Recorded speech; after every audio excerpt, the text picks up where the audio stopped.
kita akan mempelajari cara menentukan suatu garis tegak lurus terhadap bidang.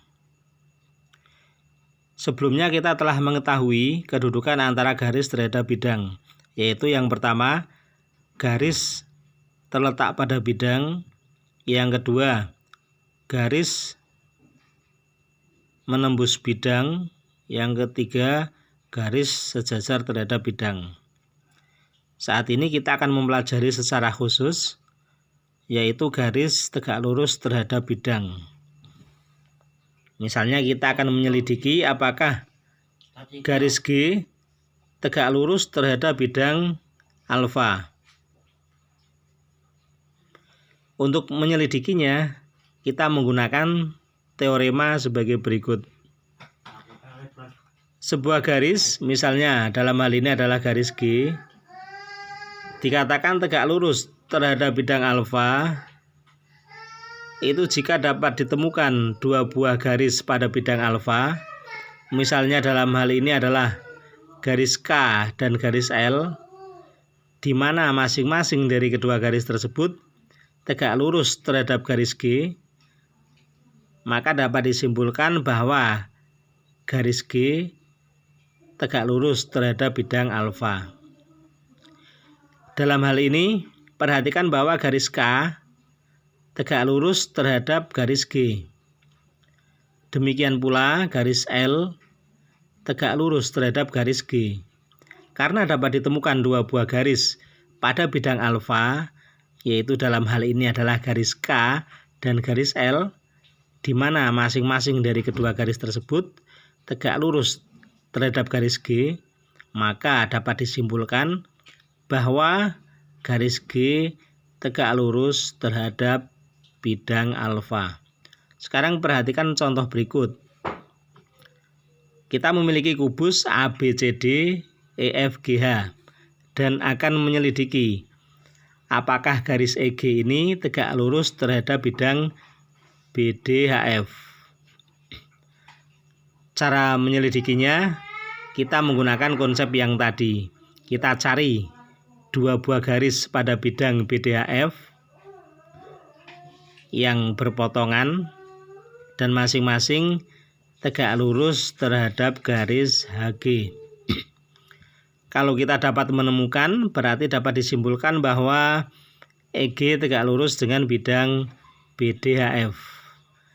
Akan tetapi jika tidak dapat ditemukan atau justru ditemukan garis pada bidang BDHF yang tidak tegak lurus terhadap garis EG, maka dapat disimpulkan bahwa garis EG tidak tegak lurus terhadap bidang BDHF.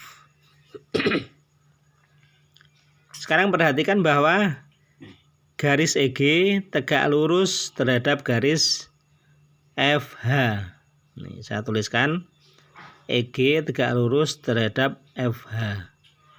Itu jelas ya, karena EFGH itu merupakan sisi kubus yang bentuknya itu persegi. Oleh karena itu kedua diagonalnya pasti akan saling berpotongan dan saling tegak lurus. Kemudian yang kedua, kita perhatikan bahwa EG juga tegak lurus terhadap OP. Di mana tadi FH dan OP itu kan masing-masing terletak pada bidang BDHF.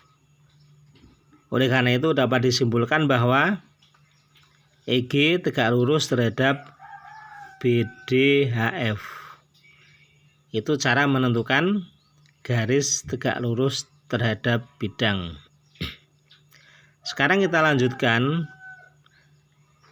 teorema akibat ya. Ketika kita sudah menentukan garis tegak lurus dengan bidang, maka berikutnya dapat diketahui pula bahwa apabila sebuah garis tegak lurus terhadap sebuah bidang, maka akibatnya dapat disimpulkan bahwa semua garis yang berada di dalam bidang tersebut juga akan tegak lurus terhadap garis.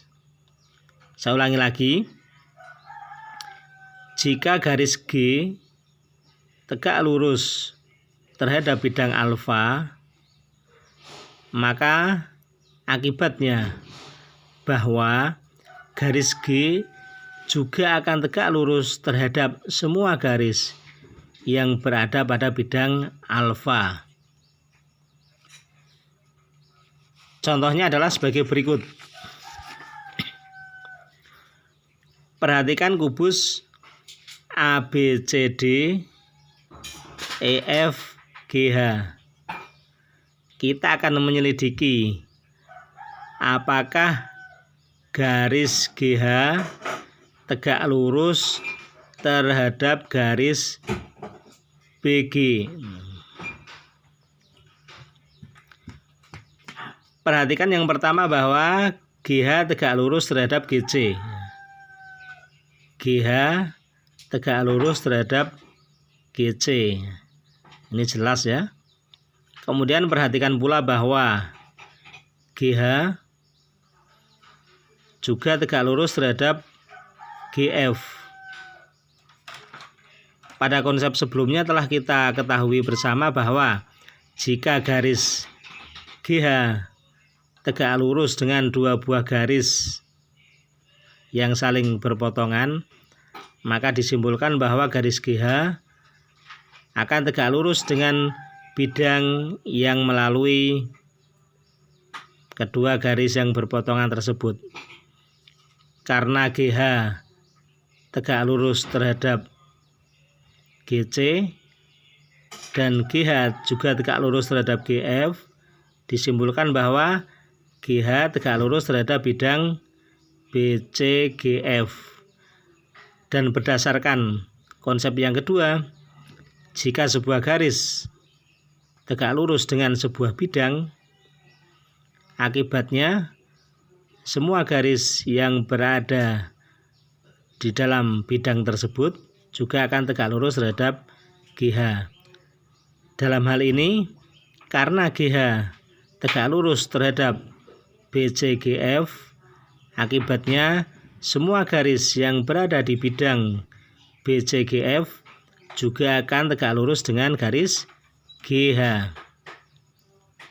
Karena BG terletak pada bidang BCGF, ya, BG terletak pada BCGF, padahal BCGF itu tegak lurus terhadap GH, maka dapat disimpulkan bahwa BG juga tegak lurus terhadap garis GH.